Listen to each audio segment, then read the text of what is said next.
श्री स्वामी समर्थ. स्वागत आहे तुमचं माझ्या युट्यूब चॅनलमध्ये. आजचा दिवस तुम्हाला खूप छान सुख समाधानाचा आणि आनंदाचा जाऊ देत ही स्वामींच्या चरणी प्रार्थना करते आणि आज या नवीन व्हिडिओला सुरुवात करते. तर बघा मित्रमैत्रिणींनो, उद्या आलेली आहे अमावस्या. कार्तिक अमावस्येला सनातन धर्मामध्ये अतिशय अत्यंत खूप खास आणि महत्वाचे मानले जाते. कार्तिक महिन्याच्या अमावस्येच्या दिवशी खास करून विशेष स्नान, दान, प्रार्थना केली जाते. हा दिवस केवळ आध्यात्मिक दृष्ट्या महत्वाचा नसून घरामध्ये सुख, शांती आणि समृद्धी आणणारा दिवस मानला जातो. त्याचबरोबर यावर्षी कार्तिक महिन्याचा अमावस्येचा दिवस हा 20 नोव्हेंबर 2025 वार गुरुवार हा दिवस आलेला आहे आणि अमावस्या 19 नोव्हेंबर रोजी सकाळी 9:43 सुरू होणार आहे आणि 20 नोव्हेंबर रोजी दुपारी 12:16 संपत आहे.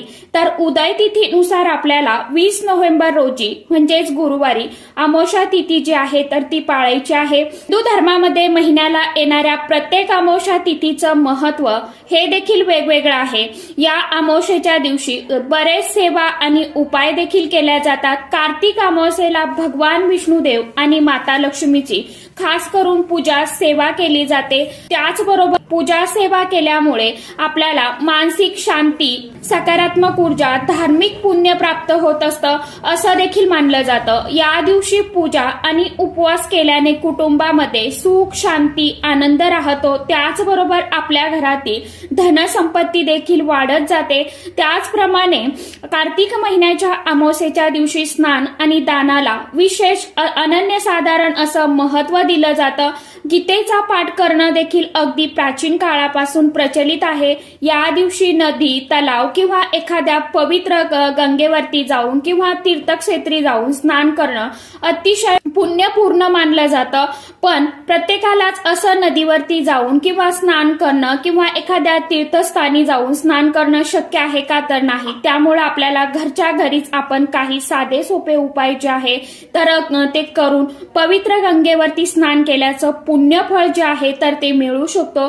त्यामुळेच आजच्या व्हिडिओमध्ये आपल्याला खास करून उद्याच्या दिवशी आंघोळीच्या पाण्यामध्ये काही वस्तू टाकायच्या आहे आणि त्या पाण्याने आपल्याला स्नान करायचं आहे. आता कोणत्या वस्तू आपल्याला आंघोळीच्या पाण्यामध्ये टाकायच्या आहे, स्नान कोणत्या वेळेमध्ये करायचं आहे याविषयीची संपूर्ण माहिती आजच्या या नवीन व्हिडिओमध्ये मी तुमच्याबरोबर शेअर करणार आहे.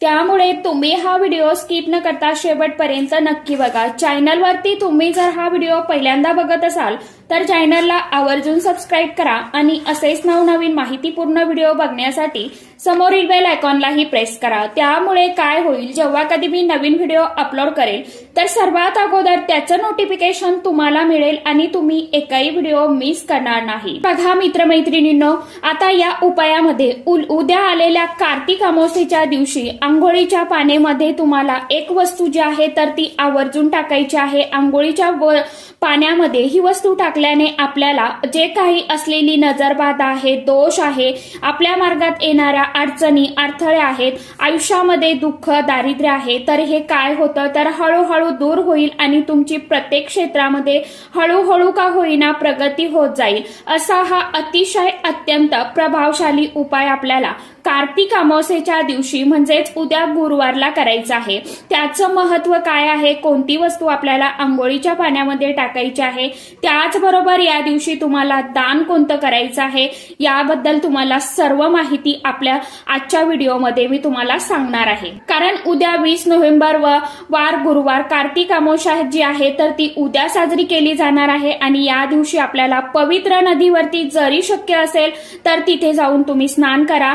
परंतु तेही तुम्हाला शुभ मुहूर्तावरती पवित्र गंगेवरती जाऊन स्नान करणं शक्य नसेल तर मग नदीवर जाणं शक्य नसेल तर मग अशा वेळी आपण आपल्या घरच्या घरीच आपल्याला हा जो उपाय मी तुम्हाला सांगणार आहे तर तो करायचा आहे.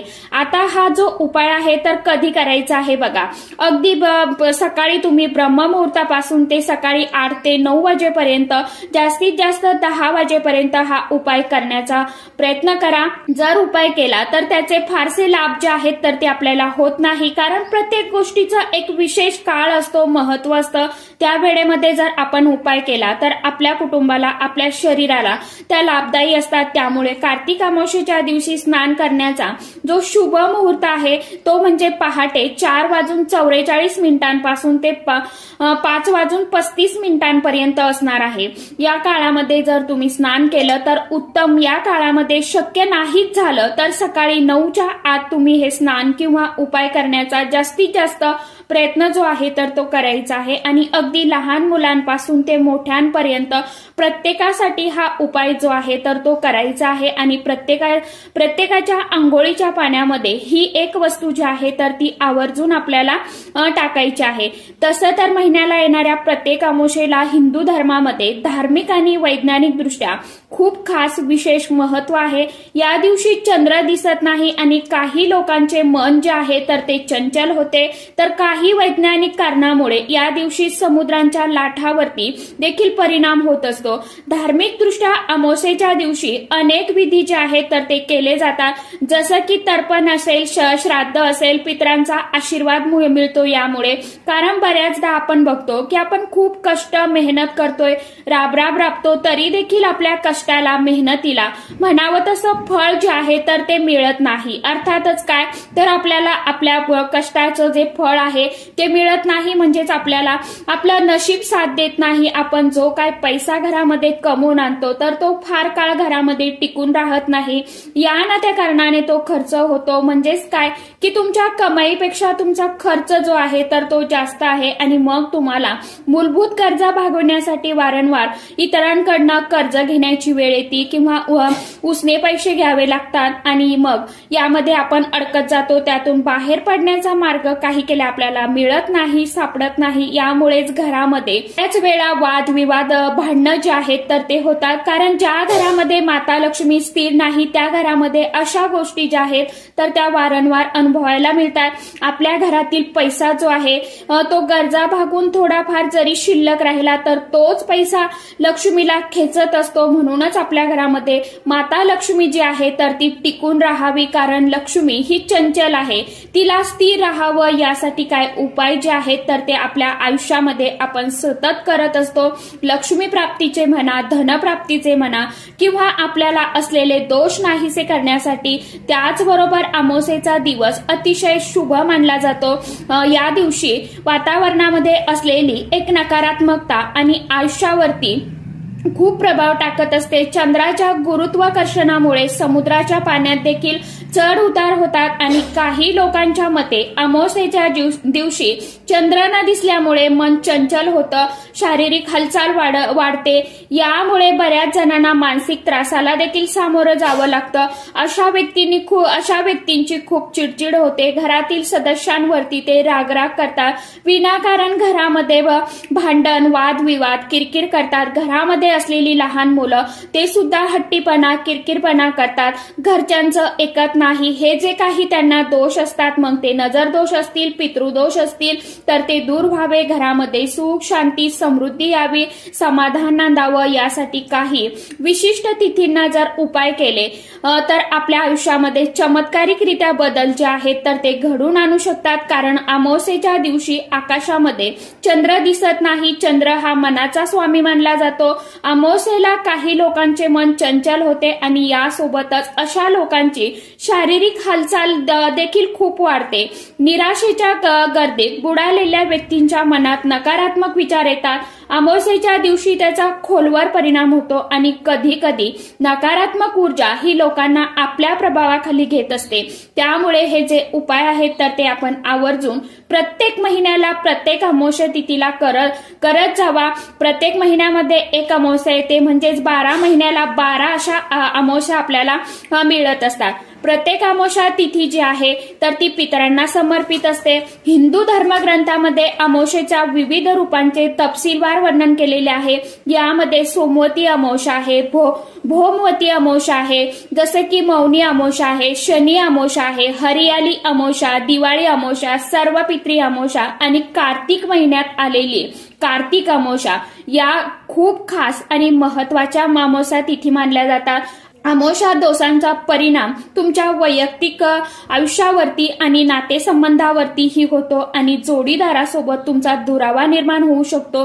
म्हणूनच हे जे उपाय आहेत तर ते आपल्याला आवर्जून करायचे आहेत। आधी सांगितल्याप्रमाणे या दिवशी पवित्र नदीवरती किंवा गंगेवरती जाऊन स्नान करण्याला खास करून विशेष अनन्यसाधारण असं महत्व दिलं जातं।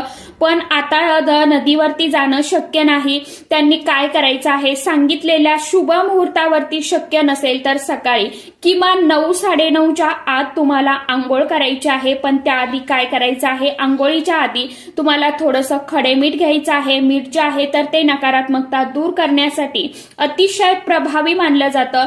थोडे खडे मिठाचं जे खडे जे आहेत तर ते घ्यायचे आणि घरातील प्रत्येक व्यक्तीवरून तुम्हाला 7 वेळा याचा उतारा करून घ्यायचा आहे। आता मीठ उतरून घेतल्यानंतर ते खडे मिठाचं काय करायचं, ते तुमच्या किचनमध्ये, बेसिंगमध्ये, सिंकमध्ये तुम्हाला टाकून द्यायचं आहे। बाथरूममध्ये असलेल्या सिंकमध्ये खडे मीठ जे आहे तर ते पाण्यामध्ये प्रवाहित करायचं आहे। म्हणजेच काय तर ही नकारात्मक ऊर्जा जी आहे तुमच्या अवतीभोवतीची तर ती निघून जाते। आता अमावस्येच्या दिवशी आपल्याला जो उपाय करायचा आहे तर त्यासाठी काय करायचं बघा। सगळ्यात आधी आपल्याला या दिवशी खरं तर नदीवरती जाऊन स्नान करतो तर ते पाणी थंड असतं, त्यामुळे तुम्हाला थंड पाण्याने आंघोळ करता आली तर उत्तम। कारण की आता तर शक्य नाही, कारण की खूप थंडी पडलेली आहे।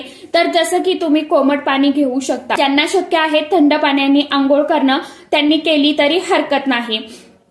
आता प्रत्येकाला थंड पाण्याने आंघोळ करणं शक्य आहे का तर नाही, त्यामुळे थोडंसं कोमट पाणी तुम्ही घेऊ शकता।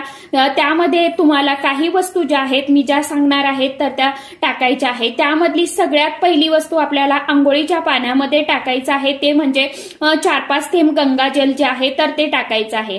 असं केल्याने पवित्र नदीमध्ये स्नान केल्याचं पुण्यफळ जे आहे तर ते आपल्याला मिळत असतं।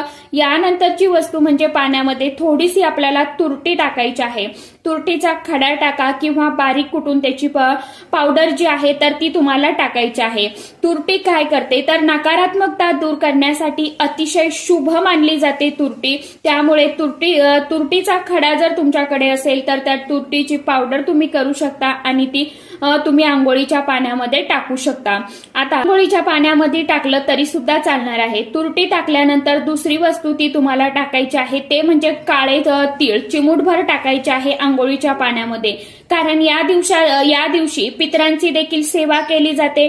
पितृदोष असतील तर आवर्जून तुम्ही आंघोळीच्या पाण्यामध्ये चिमूटभर काळे तीळ टाका आणि त्यानंतर गुरुवारी ही अमावस्या आल्यामुळे चिमूटभर हळद देखील आपल्याला आवर्जून टाकायची आहे। यामुळे आपल्या अवतीभोवती असलेली नकारात्मक ऊर्जा दूर होते। हळद जी आहे तर ती नकारात्मकता दूर करण्यासाठी अतिशय शुभ मानली जाते, म्हणून चिमूटभर हळद तुम्हाला आंघोळीच्या पाण्यामध्ये उद्याच्या दिवशी आवर्जून टाकायची आहे। यापैकी तुमच्याकडे जर एखादी वस्तू घरामध्ये नसेल, तुम्ही हळद त्याचबरोबर चिमूटभर काळे तीळ जे आहेत तर आवर्जून टाकायचे आहे। तुरटी तुमच्याकडे नसेलच तर मग तुम्हाला किराणा दुकानामध्ये मिळून जाईल किंवा जिथे कुठे धार्मिक दुकानं असतात तिथे तुम्हाला गंगाजलची बॉटल जी आहे तर ती देखील अगदी सहज मिळून जाईल। विचारपूस करा किंवा स्वामींच्या केंद्रामध्ये सुद्धा गंगाजल ची बॉटल जी आहे तर ती मिळते। या सर्व वस्तू आंघोळीच्या पाण्यामध्ये तुम्हाला टाकायच्या आहे, आंघोळ करायची आहे। आंघोळ करत असताना मनामध्ये ओम नमो भगवते वासुदेवाय नमः या षडाक्षर मंत्राचा तुम्हाला जप करायचा आहे। यामुळे काय होतं तर तुमचं शरीर स्वच्छ होण्याबरोबरच तुमच्या शरीरावरती, तुमच्या मनावरती असलेली जी काय निगेटिव्हिटी आहे, नकारात्मकता आहे तर ती देखील यामुळे दूर होईल। आता स्नान केल्यानंतर या दिवशी तुम्ही स्वच्छ कपडे घालायचे आहे। यानंतर एक कलश भरून घ्यायचा आहे। कलश म्हणजे तांब्याचा लोटा पाणी भरून घ्यायचा आहे। यामध्ये चिमूटभर काळे तीळ टाकायचे आहे आणि हे पाणी घेऊन तुम्हाला तुमच्या घराच्या बाल्कनीमध्ये किंवा अंगणामध्ये जायचं आहे आणि दक्षिणेकडे तोंड करून तुम्हाला उभं राहायचं आहे आणि या लोट्यातील पाणी जे आहे तर या पाण्याचं अर्घ्य तुम्हाला पितरांना अर्पण करायचं आहे। यामुळे काय होते तर आपले पूर्वज जे आहेत तर ते तृप्त होतात आणि तुम्हाला असलेले प्रखर प्रखरातील प्रखर पितृदोष जो आहे तर तो नष्ट होतो। आता यानंतर तुम्हाला सर्वप्रथम देवपूजा करायची आहे। देवपूजा करत असताना थोडीशी तुळशीची पानं घ्यायची आणि भगवान श्री हरी विष्णू देवांना तुळशीची पानं मंजिरी जी आहे तर ती अर्पण करायची आहे। कृपा करून महिलांनी तुळशीपत्र मंजिरी जी आहे तर ती तोडत जाऊ नका। पतीकडनं किंवा मुलांकडनं तुळशीपत्र जे आहे तर ते तुम्हाला तोडून घ्यायचे आहे।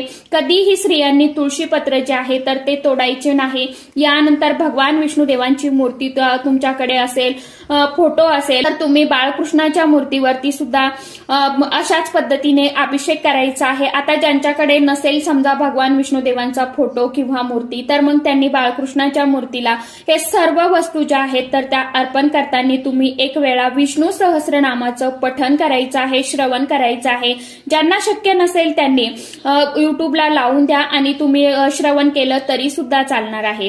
तुळशीपत्र अर्पण करा। ओम नमो भगवते वासुदेवाय नमः या मंत्राचा जप करत अर्पण करा। त्यानंतर गरीब आणि गरजूंना या दिवशी अन्न, कपडे, पैसे दान करा। गरजू व्यक्तींना अन्न देणे हे देखील खूप पुण्याचं काम मानलं जातं। या कार्तिक अमावस्येला जेव्हा तुम्ही सकाळी ब्रह्ममुहूर्तावरती स्नान कराल आणि तुळशीच्या माळेने गायत्री मंत्राचा 108 वेळा जप कराल त्यावेळी तुमच्या मनामध्ये एक शांती ऊर्जा वाहत असल्याचे तुम्हाला जाणवेल।